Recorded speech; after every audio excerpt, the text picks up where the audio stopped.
Almost 30 million people around the world are suffering from drug addiction. That's according to an annual UN report.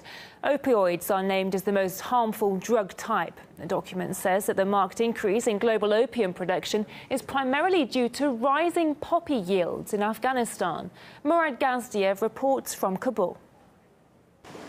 10 years ago, it was a problem. 5 years ago, it was a catastrophe. Now, it is a global epidemic. The war did this. Most people's addiction comes from the fighting, the conflict. 90% of the world's heroin originates in Afghanistan. Only a fraction of that amount is used domestically, but the effects are devastating. The pit of despair, right in the middle of the Afghan capital. This dry riverbed is actually infamous for being a haunt of drug addicts. This is where they come to feed their addiction. The impoverished, the homeless, the desperate, and the hopeless. There are actually many more in the shade under the bridge we're on, but we dare not get out the car, much less go down there. We would be attacked. Many of these people have unfortunately lost all touch with reality. We spent only minutes there. Yet, in just that short time, we filmed this. An addict picks up a rock and assaults a bodyguard escorting medics. Locals say it's getting worse and worse. This footage was filmed for us by a former drug addict who used to be a regular here. He, too, was eventually assaulted and forced to flee. Every day it is getting worse, not better.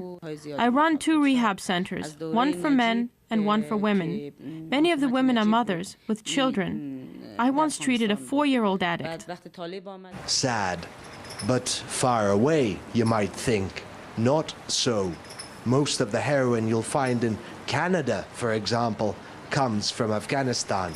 The war and lawlessness here are killing people as far away as the Americas. It's not only the Afghan problem, the Afghan government that is unable to fight opium and narcotics, but it's also the international community that is actually failing miserably to fight the opium products or the opium production. Their countermeasures or to fight drugs were clearly ineffective. Afghan opioids are trafficked everywhere via well-oiled smuggling routes.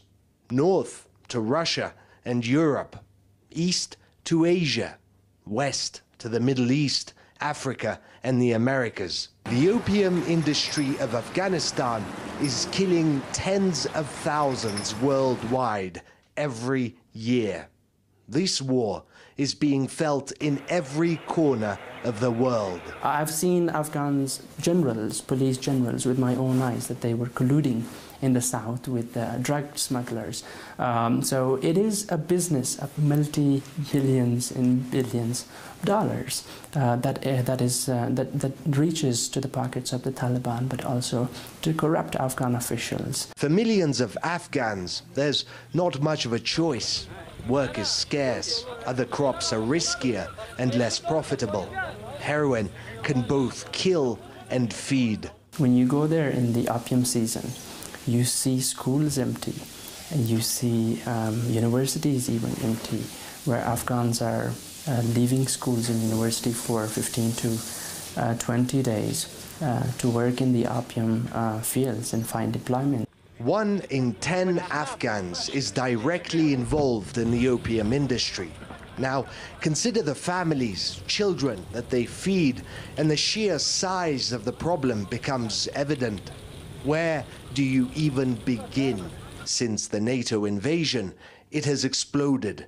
This year's opium harvest could well be the largest yet. Where George Bush tried to at least limit it, under Obama, drug control programs in Afghanistan were cut by 90%.